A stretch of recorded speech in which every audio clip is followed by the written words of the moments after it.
Welcome back to NJBIZ Conversation. I'm Jeff Kanige here with my colleague Jessica Perry at the Jersey City Summit. Our next guest is Adam Selfand. He's a Senior Managing Director at Lefrak. Adam, welcome. Thank you. Happy to be here. Thanks for joining us. Your firm has a long history in Jersey City, has been a prominent player. So tell me a little bit about why you're here and what you think of this event. This is a wonderful event. We're obviously a big fan of Jersey City and believe in its future. And the Lefrak family was an early adopter of Jersey City. And we want nothing but the city's future. So we want to partake in developing here and supporting the city and building wonderful projects for people to live in. Okay. So tell us a little bit, if you can, about what your priorities are. Let's stick with Jersey City for the moment, because that's where we are. When you look at the city now, what do you see? What kind of opportunities do you see? What needs to happen at this point to continue what appears to be from outside a lot of momentum on economic development front? Well, the city has a wonderful location relevant to Manhattan. We continue to build very quality residential projects with very high-end amenities and a nice quality of life at an affordable price, particularly compared to New York. And Jersey City has enjoyed a very long, stable history of providing a housing alternative to New York. And so we hope that it will continue to do that. Okay. Now, I sort of started with the assumption that everybody recognized that there's been a lot of positive things happening in Jersey City. Is that the kind of perception that you pick up too? That folks from outside the city look at what's going on here and say, that's really good. What's going on there? I think nationally, as people look across the country for markets that have stability and growth and potential, Jersey City is one of a handful of locations that has come out of COVID stronger and provided a quality place to live. And so I think when you talk about superlative housing markets across the country, Jersey City is one of those places. Okay. Now, obviously, though, I'm guessing that there are still some challenges. I'm curious as to where you see those and how you overcome them and what needs to be done. Let's start, first of all, from your perspective, from a developer's perspective. You do a lot of acquisitions, too. What's the market look like now? Is it still strong in Jersey City in particular? I think Jersey City is still quite strong. Like every market, it has its challenges. And like most markets across the country, people want excellent schools. So even if you have excellent schools, that shouldn't prohibit you from investing more in schools, because that not only attracts people, but retains them as they go through household formation and raising their children until they hopefully leave the nest, which is sometimes in these days, not all the times. I also think, like every other municipality, the balance between tax receipts and tax expenditures is a fine line, and every municipality needs to walk that line. Okay. Right. Now, the city and the state are going to be going through a fairly interesting period of uncertainty. There's going to be a new mayor. There's going to be a new governor. Are the institutions in Jersey City strong enough to sort of get through that kind of, for lack of a better word, sort of political upheaval? With anything, it's always a partnership between the public and the private sectors. And I believe that the private sector will support the public sector, and hopefully the public sector supports the private sector, and they find a symbiotic coexistence where both can grow. And the most important thing for Jersey City is to keep stability, because that's been what's been very attractive over the last 10, 20 years. And so hopefully they will find equilibrium. Okay, and a lot of folks who know Jersey City from way back when would kind of be surprised to hear that it's been fairly stable and that it's likely to be. It's interesting how that perception has changed. That is the perception from across the country and across the river, and you've seen a number of real estate developers come across the river. Obviously, the Lefrak family came across the river 40 years ago, so we're welcoming them with open arms, and the more people that come here and build here and the more vibrant the community becomes, the better for all of us. Okay. Now, given all of that, what are you optimistic about, say, the next 6 to 12 months in terms of where the market here is going and what your firm is facing? I think you have to be optimistic. I don't think you have a choice. Well, you but do. You do, but that's not what anybody wants to hear about. Look, we're in a good spot in the economy. We're in a good spot with jobs. We continue to build a quality product over here that will attract people from both Jersey and New York.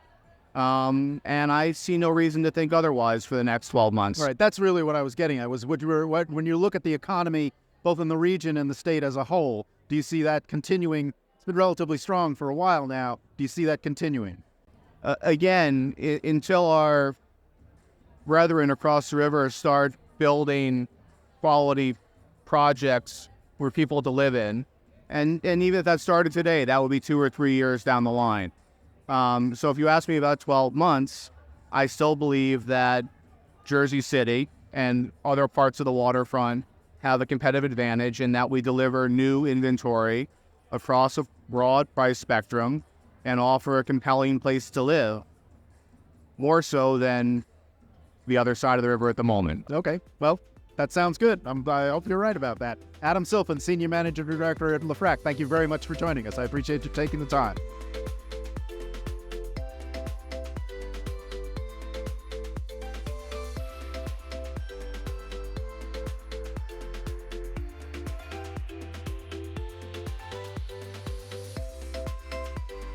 Welcome back to NJBIZ Conversations. Jeff Kanige here again, along with Managing Editor Jessica Perry.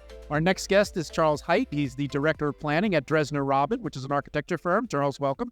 Yes, thank you for having me. Thanks for joining us. I want to start, first of all, by having you tell our listeners a little bit about the firm and what you do there. Yeah, so I'm excited about being part of the firm because we have a tremendous awareness in the industry. We have a lot of clients who think we're larger than we actually are. A lot of that is based off of the projects we get involved with, but we do provide a great deal of value to our clients by a diversity of services. So we range from environmental, surveying, civil engineering, landscape architecture, and land use planning. Okay, so essentially the full panoply of architectural Those services. are some of the core staples to go through the design process and entitlement process. Okay. Now, Jessica was telling me about a piece of technology that you're using that sounds fascinating. It has to do with a virtual reality headset that brings people inside the actual design that you're doing. Is that right? That is right. So we, through the software we use, are able to design the 2D plans that come from concept plans, sketches, into detailed plans, and then transition that into the virtual 3D programs. We prepare that information through the Oculus Meta platform, and then you throw on the headset and you're turning around real time in that space to get a feel of all that spatial dimension of the designs of the plazas, the food courts, the different areas that we design. Is that something that your staff, the professionals in your firm use? Is it something you can also show clients? Like, here's what it's going to look like. You can see it right here. Through the start of providing this service, we've realized there's multiple benefits. Part of it is showcasing the work to stakeholders, sharing that experience, building consensus, appreciation for the design. But when you're going through the design process, you're realizing, oh, wow, that location of the sitting tables or the seat wall of a bench might be too near, too far from another portion of the overall design. And those sorts of nuances are tough to pick up in plan view, but once you are in 3D view, it's very apparent. Locations of street lights, things like that, little details. And it occurs to me that your profession, what you do, it can be vastly helped by technology, and especially by the kinds of technology we're seeing now.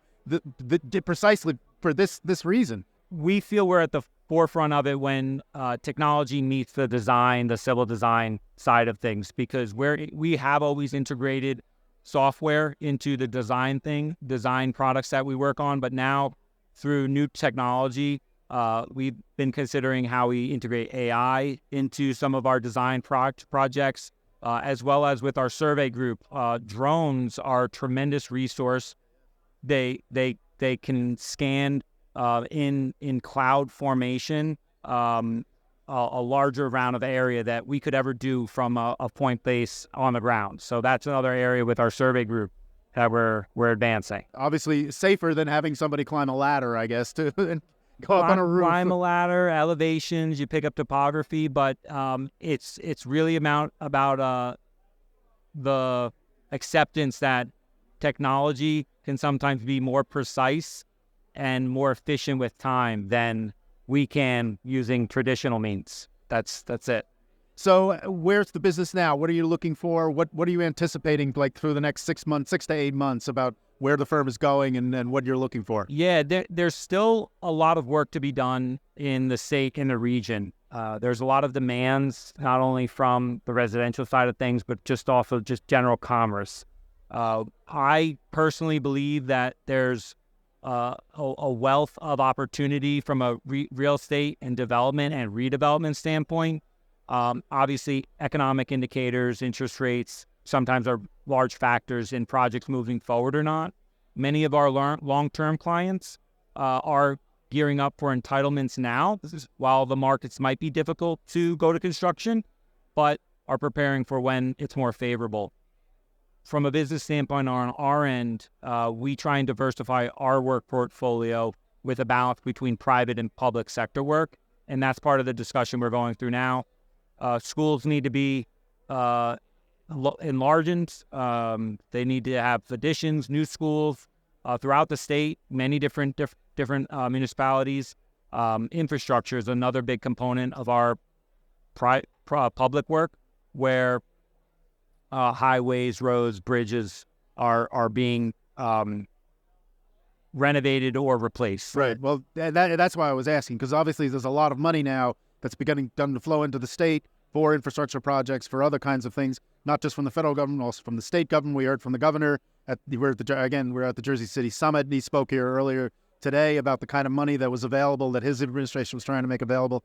Apparently, your firm is in position to be right at the top of the list of some of these. It's the age-old adage of follow the money. We're doing it from a service provision standpoint, is where those investment dollars are going are the type of sectors we want to be providing services in.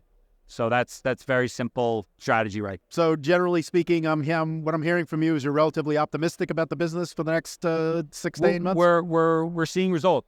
It doesn't happen overnight, but over the past 2 years, we've had traction in those specific markets. So it's results driven. It's very you have to make the right connections. Coming to events like these are extremely helpful.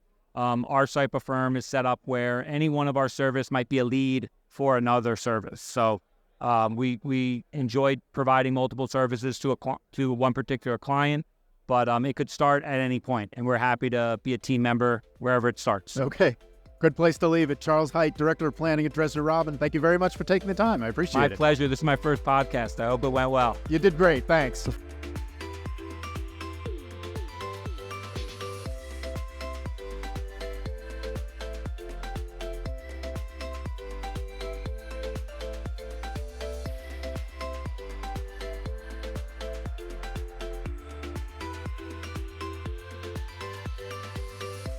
Welcome back to NJBIZ Conversations. Jeff Kanaj of NJBIZ, along with Jessica Perry, our managing editor. We're at the Jersey City Summit. Our next guest is Jay Biggins. He's the executive managing director of BLS & Company. Jay, welcome. Thank you. Good to be here.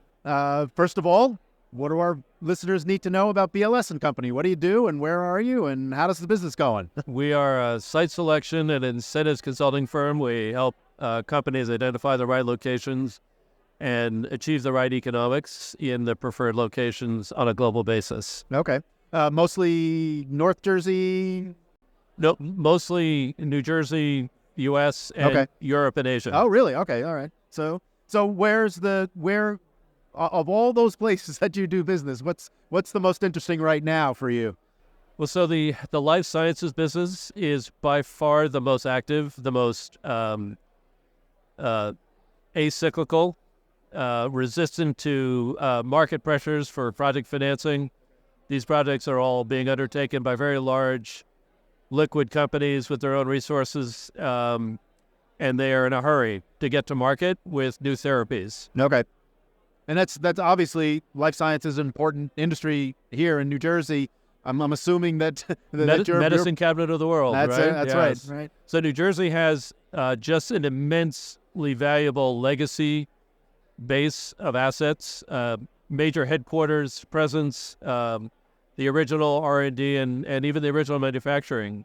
New Jersey has lost ground to other markets over the last generation, but is making really strong inroads to regain its leadership with not only new R&D and therapies that are New Jersey born and bred, but also capturing the manufacturing of those new therapies, which has traditionally gone south or east, looking for lower costs of production. But proximity to where the discoveries are taking place, these therapies are very complex. You can't separate the science from the production like you could when you're just making pills, right? And New Jersey now has the opportunity to really regain some leadership. Okay. Now, you've raised a couple of things that I'm curious about. Number one, the governor was here earlier today at the Jersey City Summit talking about some of the things that they've been trying to do. It's been a major point of focus for the administration to keep not only to keep life sciences companies here, but to do what you were just saying to reinvigorate the manufacturing sector. How is that working? Well, I think they're really starting to make some progress. It's hard to turn a big ship around, right? Takes a little while. It takes patient capital, patient commitment to outcomes. But I think even in our urban centers, you're starting to see real interest in even Jersey City, for example, for lab conversions of older office space. Jersey City is not going to be making drugs, but there is going to be discovery happening here. There's going to be headquarters here. Right. I think it's a significant area of potential growth. Right, and what we hear all over and over again is sort of the advantages that New Jersey sort of sells itself at. Number one, of course, location and infrastructure. Number two, a highly skilled, educated workforce. Are those the most important factors that folks are considering right now when they're thinking about relocation? Workforce is at the top of every location decision. It's by far the largest priority. Second, and closely linked to workforce, is cost, where in many cases the largest cost is payroll. So New Jersey has to be careful about being competitive. We can't just keep congratulating ourselves on having a great workforce. Right. Okay. And I hear that all the time, and I'm sure you do in your line of work. You mentioned lab conversions. Jessica, who covers commercial real estate for us, has done a lot of coverage of that. How big a part of that of what you do is how big a part of what you do are those kinds of things? Finding for example, unused or underused assets that can be transformed into something that the life sciences company can use. There isn't too much going on right now because there's actually a surplus of lab space.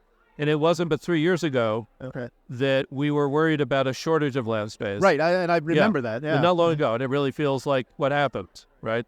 And what happened in part was that a lot of capital chased a lot of early-stage biotech companies and failed. And there was a lot of space built and fit out for these young companies, and there's just been a very high failure rate. And then the capital is withdrawn from that market. If you look at the biotech index, the publicly traded sort of metric, it had the worst, 2 years in its history. But, again, here's where long-term patience is important. This is fundamentally a very strong industry. There's fundamentally really great long-term demand. That there's cyclical gyrations due to overextended capital commitments, then that's fine. That shakes out the industry. That's a healthy thing. Painful for those involved, but essential for the industry. I think proximity to New York. So we did a project many years ago on behalf of a top 10 life sciences company that had been based in New Jersey that wanted to put together an operation for a translational research complex that would be the sort of the launch pad for their 20 or 30 most promising new therapies. And it was going to be sort of a strike force kind of effort. They decided to put it in the East River Science Park, which is the Alexandria park over on the Lower East Side in Manhattan, which is great facility. The problem is that they've had trouble with attracting and retaining the talent at that location. Jersey City operates as a potential intercept location within the major metro market because there's an immense amount of intellectual capital in New York, in the medical mile, sort of up and down all of the great research hospitals and medical schools and labs. That intellectual property is going to move somewhere to get commercialized. New Jersey City is a perfect place to capture a portion of that deal flow. Okay. Well, that brings me to the last question I was going to ask you, which is why are you here? What do you think of this event, and what did you hope to accomplish with by your attendance here? Sounds like you have a ready answer. Yeah, well, so this event has, I think, has added something really valuable to the landscape for the, shall we say, the conversation in Jersey City, and you know, it's a sister event in Newark, and Right.